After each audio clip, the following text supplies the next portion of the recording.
Welcome to another episode of For Footballers Only. I'm Mike Idiokitis. I'm James Benet. And today we have a special guest.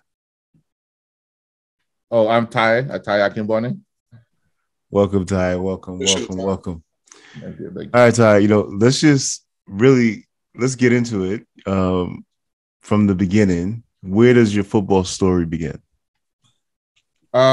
Since I was little, I grew up in Nigeria. I was born in Ondo State, but I moved to Lagos when I was like 6 years old. And just like everybody else in third world country, it's football or track, right? I did both, as a kid, ran, and I played football. I came to America when I was 16. I played at Duval High School. Played 1 year, 11th grade, did well, got a few scholarships, but after high school, I went back to Nigeria, so I couldn't really use it. I went back to Nigeria for a year. So when I came back, joined the military, and then I went to PG. So I played at PG, community college, 98, 99. I know I'm dating myself a little bit, but, back in the days, played with some great guys like Marshall Millwood, who went to play pro and stuff. So after that, after I left PG, went to Bowie State, graduated, and I came back as a volunteer coach at PG, and then started my first year was volunteer, and then I was there for 11 years. When I left PG, Prince George's Community College, I was, I left as a head coach. I left under circumstances I didn't really like, but you know how life is. You move on. Now. More or less like a full-time soccer dad, and a fan of the game. Nice. That's my quick background. I'm still licensed, B candidate, but I'm still licensed coach and referee licensed also. Nice. I mean, we need some refs. So. and we soccer dad, man. Yeah. And we need some coaches too, So we might have to have another conversation after the episode, on the side. But okay, let's go back a little bit. When you born and grew up in Lagos primarily, and so were you playing in Lagos? Oh yeah, for sure. In a like a formal club? No, we don't have a formal club back then. So you play for your school, you play in school, and then you play in your neighborhood, So it's not like here where you have, clubs and stuff like that. Nah. You play at school and you play in your neighborhood. Yeah. And during that time, did you have a football idol? During that time, I love Maradona. Maradona was my guy. Even a lot of Nigerians hated him, for obvious reasons, the handball. Yeah. But he was a guy that I thought was just the thing he was able to do on the ball was on him, it was incredible. Yeah. And then, Celestin Babayaro was my guy, he's the main reason why I started liking Chelsea. And then I don't know if you guys have ever heard of Yekini, Nigerian striker, so those are just Mutu Adepoju, but those are like old school guys, Nigerian national team players. Yeah. I mean, since you bring up Nigerian national team, there's a question I'm going to ask you, but before I even get to that question, what's your favorite Nigerian national team of all time? What year? Olympic 96. 96, yeah. I know, culture. That's tough. That's it. That's tough. That is, yeah. Yeah.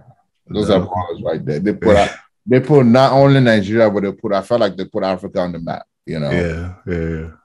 No, yeah. That was different. Yeah. That's the squad. Okay. So the question is, and given that you've really been in the game for your whole life, even you have kids, your dad now, that you have kids that are ballers, anything you say will be used against you, just so you know, right? So there's no right answer or wrong answer. It's your answer. So the question is, who are your favorite top 11 footballers of all time. Ooh. All right. So we're doing top 11. Goalkeeper, Tim Howard. Okay. So just so you know, they don't have to be. You don't have to do each position. You can do. Okay. You can do all. You can do all forwards. You can do all Brazilians. All Nigerians. Oh, that's easy then. You can do. You can do whatever it is. Just so you know, I'll help you with the fingers, all that stuff. Okay. I thought I had to do it by positions. Oh, no. That's easy. All right. So not in particular order now. Just top 11. Yeah. I will say Drogba. Didier Drogba, love him, great player. Yeah. Definitely Messi, Ronaldo. Which Ronaldo though? Both 9, CR7, and the Brazilian Ronaldo. Okay. All right. You were about to say what everybody says. So we'll talk about that after we talk about this, but I'll come back to that. Okay. I love Mbappe right now. Okay. Hazard is up there, at his peak. Jeez. Where am I at? How many numbers? Six. You have 6. I got 5 more. Let me see. John Terry, absolutely love him. Wow, that's a real Chelsea guy. Yes, I love John Terry. You're the first person that ever mentioned John Terry. Yeah, that's crazy. Really? Yeah. I think John Terry. I will still put Tim Howard in there. Okay. I think it's a goal. I also played goalkeeper back in the day, also. So Tim Howard is really good. I'm trying to think in MLS who's like. Echeberry. I think Echeberry. I'm a DC United fan, so I got to put my man in there. Okay. I'll go with Kano and Okocha. Top 11. That's an interesting list. I mean, obviously there's the Nigerian and then the Chelsea, and then there was no Maradona. I know you Maradona. Well, when I was very, very young. You say, who did I look up to? Maradona, right? Yeah. But growing up and knowing and understands the game, and my opinions kind of changed. That's true. There's no better either. But you didn't watch Zidane. Yeah. That's true. I mean, Ronaldinho. Yeah, so many great players, but I didn't expect that question. But Zidane is up there. Ronaldinho is up there too. Roberto Carlos up there. Roberto Carlos, Henry. Like. Oh yeah. Yeah. My wife loves Henry, man. That's our favorite player of all time. Yeah. No ballers, a bunch of ballers. But no, okay. So you said this comes up. I mean, I even say it. I say it a lot, right? Like when I'm talking to people, and that's why I even ask. So you ask somebody, they say Ronaldo, especially like ballers. Yeah.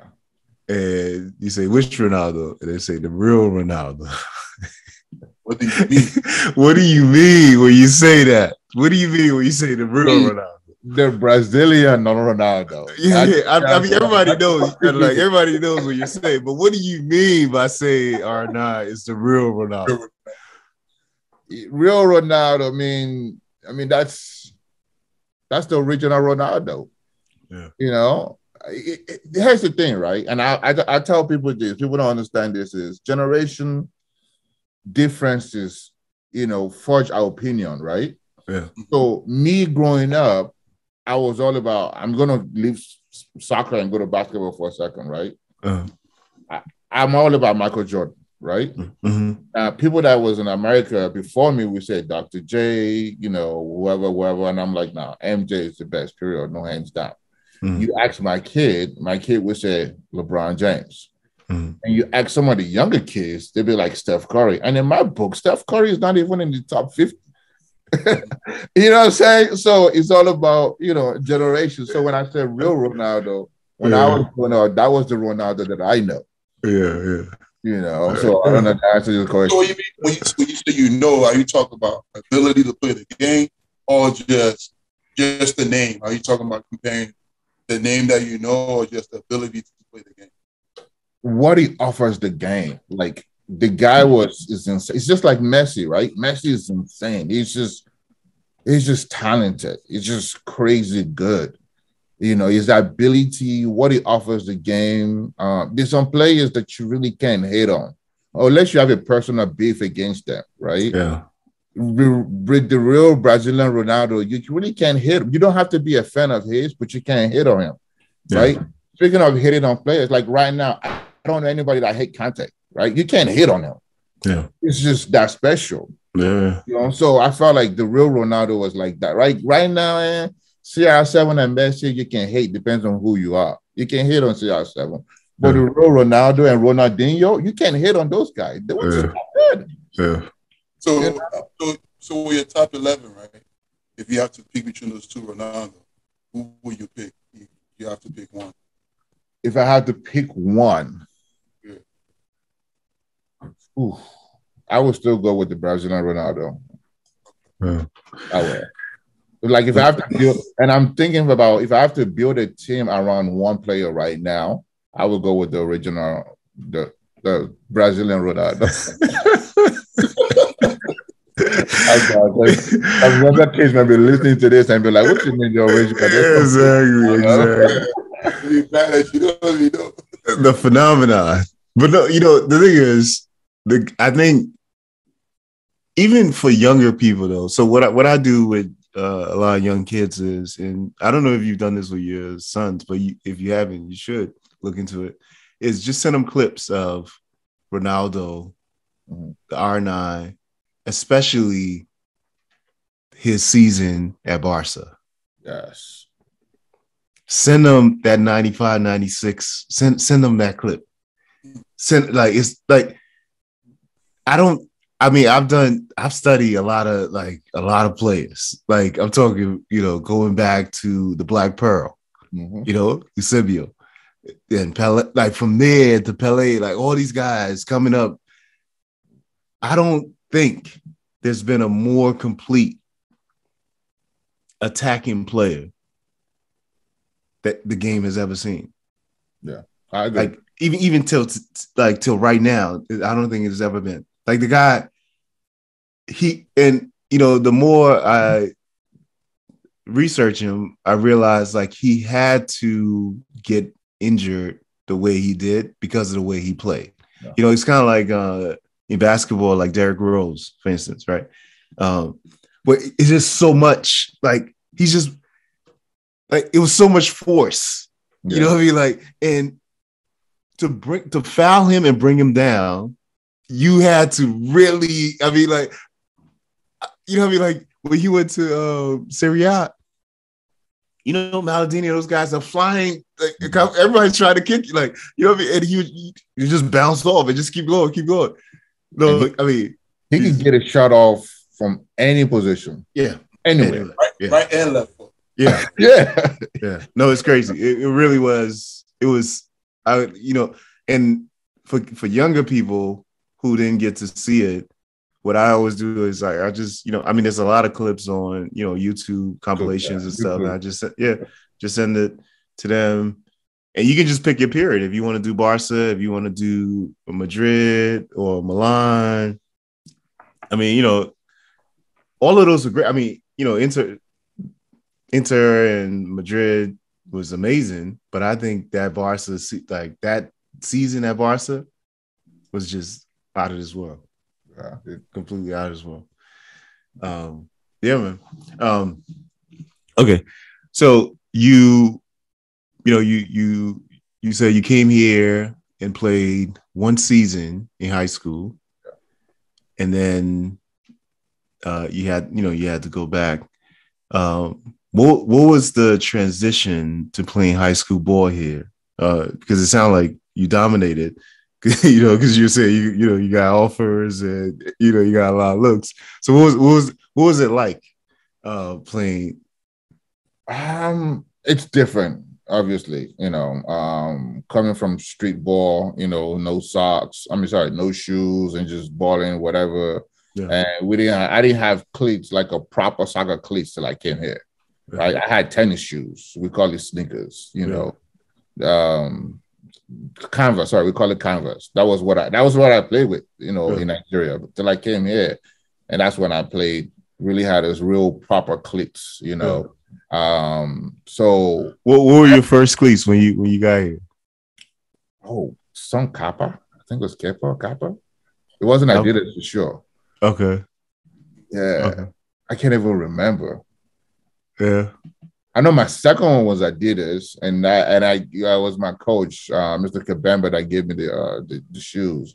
Which ones? Adidas, my second shoes. I know, but which Copas? Oh, Copas, yeah, for sure. Let's go. Then after that, when I started playing, but even up to now, I still buy Predators. I'm a big fan of Predator. Oh, let's go. Okay. 100% kangaroo leather. I have like 4 sets to the garage. You know? Let's talk. Okay. See, this is how we were supposed to talk about, but you open the door. Okay. Yeah. So, okay, what are your top 2 cleats of all time? Predators, number 1, hands down. Right. And are you talking the 98 Predators? From the 98, because I'm a big fan of kangaroo leather, pure leather. So the 98s up to like maybe 3 years ago when they started making that plastic crap, you know. You know, because as African, most African, we have white foot. Yep. So I can't do Nike. Right, one of the most expensive shoes I ever bought was a Nike Vapor, and that was the worst shoe ever. Like, I loved the way it looked. I spent all my savings on it. Daddy, I hated it. I ended up selling it. Right, so I did this was the perfect for me because you know with my white foot, it was comfortable, and after like 2 or 3 wears, it opens up. It kind of molds into your foot. That's the good thing about Predators that I like, you know, the kangaroo. And I like the tempos because, you know, it's old school. It's a little bit heavy for me. Yeah. I don't know if you ever, you know. Yeah, it's a little bit too heavy. I love it. It's just a little bit heavier than Predators. Yeah. Predators is just like the perfect size, the perfect weight, perfect durability. And even if you play with it in the rain, you still don't feel that mushy kind of leather, you know. No, when the Predators that original series when it dropped, it was for me. It was game changer in so many ways. But first of all, it was Saddam was wearing it, so it was like ooh, that was his first thing. Yeah. So then, but the design of it was so strong. You know, like even the color scheme, and then it had the heel cup. Black, it was the first one with the heel cup. And so. I mean, they just kept improving. So yeah, for me, Predators is number 1, and number 2 is the Nike Mercurials when the original Ronaldo. When are not. So that 98 when those both, you know, the World Cup, both of those cleats, I was like, yo, that was crazy. That was the shoe they wore in that locker room commercial. Yeah, the commercial. Yeah. No, it was crazy. It was crazy. But okay, let's go back to you come here and playing in high school. Yeah, so when I played in high school, for me, it was freedom, right? So 9th grade, you know, coming here with African parents, it's all about school, no sports. So 9th grade, I didn't really do any activities because they wanted to make sure that I got adjusted into the school, the American lifestyle. 10th grade, I got to do ROTC, you know, as far as school activities. And then 11th grade, I pretty much begged to play soccer because one day I was out after school, you know, getting ready for ROTC practice. And soccer team was about to practice and somebody rolled the ball and I picked it up and just started juggling, you know. And this was like the first day out there. And the coach is like, hey, so Mr. Kabemba, the soccer team coach, was also my French class coach. So I was like, you play? I was like, yeah. Okay. I'm like, oh no, my parents is not gonna let me play. I can guarantee you that they barely let me do ROTC. So he actually came to my house. Wow. He talked to my parents and said, hey, listen, you know, he said, well, we can't pick him up. We can't drop him off. I mean, we can't pick him up after school. Okay, I got a player that lives in your neighborhood that drives. They're African. They'll drop him off. So, you know, my parents never even came to my game. So finally, I got the freedom to play. And it was like, that was, for me, that was a game changer. I was like, really? Because Yeah. I knew they were going to say, no, you're not African parents in school. Yeah. No, it's all about education, not playing. So 11th grade, when I got a chance to play, I balled out, man. I was happy. And that's when I really, really fell in love with the game again, because it's like freedom, you know. Yeah. So when compared to the level before you came from Nigeria, when you were playing high school, how was the level of players here in the US and in Nigeria? If you play in Nigeria, high school here it's nothing, you know, because over there, in my neighborhood team, right? I grew up in a Krodo. It's like it's called AGA, you know, AGA, raw, grown man, right? There's no age group, right? So I'm 12, 13, 14. I'm playing with grown men in the neighborhood. There's no, and you gotta prove yourself. So I'm coming here to high school. I'm now, you know, 17, a little bit more mature than I'm playing with these guys, and they're not technical at all. I just had to learn to dribble less, you know. That was the thing, because in Nigeria, you know, we dribble a lot and we don't move the ball quick, and I just had to get with it. But we had a great team. As a matter of fact, we won the county championship that year. I still have the jacket upstairs in my room, you know, with the letter D. You know, we had a great team. Yeah, so the level was just not the same, but it was good because it was more structured. Yeah.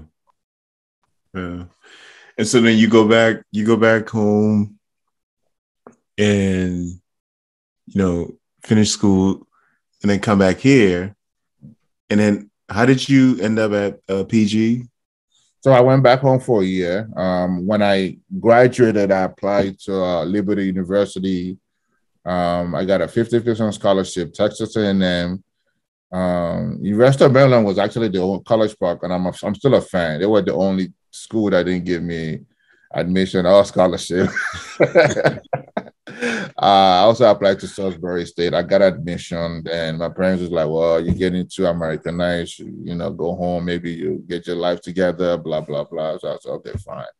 So out of anger, I went home, and then it ended up being like I went there for a whole year. I thought it was going to be like, okay, you graduated high school, go home for summer, and come back, and then it was more like a whole year. So when I came back, I just came back to move out, and I was like, okay, I got to go to school. So I joined the military, joined the Army Reserves. Then when I came back home from basic training and AIT, then I was like, okay, I got to go to school, you know, to make it better. So PG was like down the street, because I lived in Upper Marlboro. So PG Community College was just the obvious choice to go. Yeah. You know, and then they had a soccer team. So I tried out my first year and I made the team, and then the rest is history. You know. And how was that? How was that team? Oh, that team was good. We went to the final for my second year. The first year, I think we lost on the semifinal of the region. We had great players, man. It was mostly Africans and Jamaicans and Caribbeans, you know. And a lot of those guys are still my friends to today. You know, I still play. Not to cut you off, was Steve DeRue on that team? No, Steve DeRue came in my first year when I was a volunteer coach. So I actually coached Steven DeRue. Yeah, but a lot of guys, Marshall Millwood. I don't know if you heard of that name. Yeah, Marshall Millwood has done that team. I played both years with him. He's the coach at SAC now, but he actually went pro and played pro for like 13 years. Lyndon, a guy named Lyndon, very tall. His kids play now. As a matter of fact, his kids, I think they play with Alex kids sometimes. Lennon Lewis, you know, so a couple guys, Rocco, Belamonte. It was a solid team, man. It was a really, really good team, man. We didn't win the national championship, but we lost in the semifinal my second year. You know. Yeah. What did you, and then from there you say you went to did you go to, you said Bowie? Yeah, Bowie State, yeah. And you didn't play there though. They didn't have a soccer program. If they did, I would have. Okay. I tried out for the football team. Did you make it? Yes and no. So at that time, I mean, I was a grown man. I was like 23, 24. I mean, and I had a full-time job. So I was going to school in the evening and I wanted to still play sports. So I tried out as a kicker and I made it. But the coach said, you got to be at practice every day. I'm like, just to kick the ball?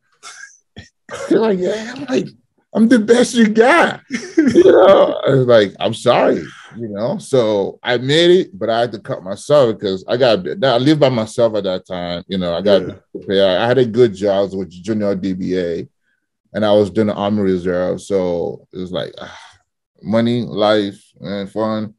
Fun can go away for a minute, you know. Yeah.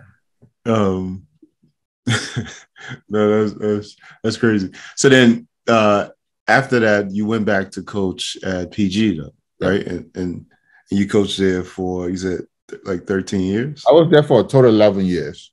Okay. I started in 2004. Yeah. And I left 2017. Wow. What? I think I started 2005. I left 2017. Yeah. Yeah. What would you say?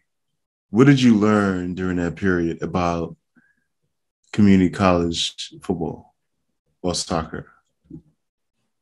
I learned a lot about sports, soccer, while I was there. So when I went back, Richard Tadero was my head coach when I was a player. He was still there. He was the one that got me started, right? And again, I started as a volunteer coach, non-paid, my first year, you know. Then he told me, he said, hey, listen, go get your goalie coaching license, and I can pay you, you know, stipend as an assistant coach. Cool. I went to go do it, took a goalie class training or whatever, got my certificate, and later on, I started getting my E license and worked my way up. Richard left, and the whole time before I became a head coach, I was an assistant under like 6 coaches. I don't know if you guys want to put names out there, but a couple of the names, if I name them, you probably know them because they're all local guys. So being an assistant coach under so many different coaches, you learn a lot, right? You're always learning something. It's either what to do, what not to do. You're learning something. Mm-hmm. So by the time I got a chance to sit on the hot seat, I felt like I was well prepared. Yeah. You know, experience, you know, the guy that left before me was actually somebody that I'm very close to, Marshall Bill became the head coach at PG. After he retired playing pro, he came to PG, worked there for a while, and he became the head coach. And then once he left, I took over. So it was like, it's like, you know, maybe you and James coaching, and then you take over. So you kind of know that environment, you know, and being an assistant coach over 6 different head coaches, you learn a lot from everybody, you know. It was a good experience. Yeah. What would you say as a head coach at, you know, the community college level? Let's talk about that now because we're going to talk about other coaching. But what would you say when you look at a player? What are, like, say, 5 characteristics that you're looking for to say this, you know, this kid or this person is going to be a baller? So I always tell everybody that every player has something. Every great player has 1 or 2 things that they're really, really good at, right?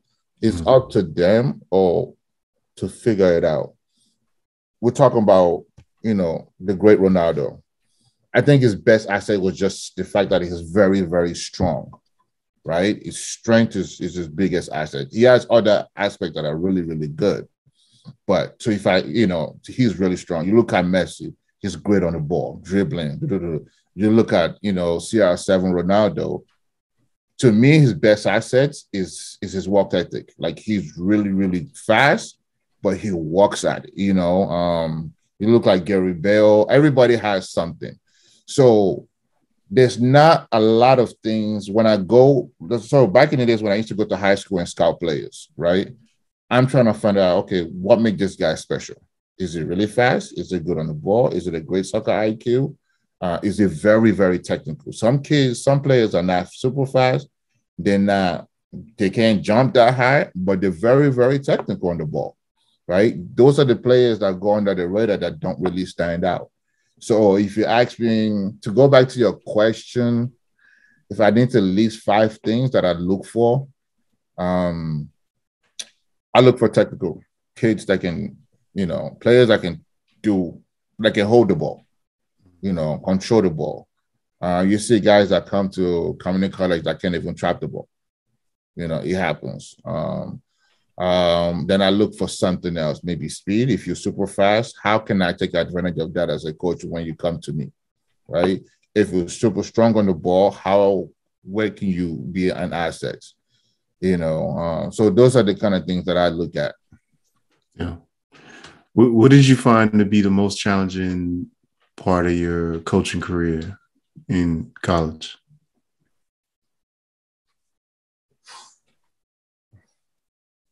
Recruiting. So at PG, we're fortunate, right? In the sense that it's a Black community college. It's a Black school. It's a Black county. There's a lot of minorities. Every year we have 40 to 60 players that come out every August to try out. We put flyers all over the school, come try out. We encourage people to come out, but you got to narrow it down to your top 23, Yeah. I like top 19. Some people like 23. I like to be as lean as possible so that way I can get everybody through the season. As you guys know, I'm sure you probably played in college. The college season is only 3-4 months long. It's not like a typical all year round thing, right? So you got to be ready. So sometimes you cut players that they got the skills, they're technical, but they're just not fit. You can't get them fit in 2 months. You know what I mean? Because once you cut, you have 60 people that come out. The first 2 days, you could cut maybe 20 or 25, or they will cut themselves. Then you get down to 30. Now you got to kind of narrow down. So, and then you also have some kids that you actually physically recruited, right? One of my players, Roshan Patton, I physically went out and recruited him to come, so you got to make sure those kids are safe because you went to their parents' house, you talked to their parents and say, hey, because a lot of these players want to go to D1, D2, D3. That's why I say scouting and recruiting is the problem. No good high school player or club player tells you, yeah, my goal is to go and play at the D3 JUCO level. None.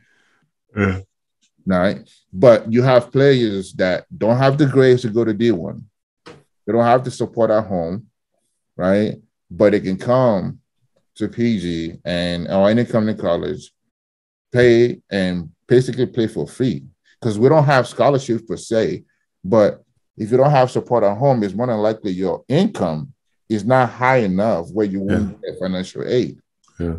So as a coach, I got to go to the parents and educate them and say, okay, I don't have scholarship for you, but if I have an idea of what you make, your kid can come to school for free.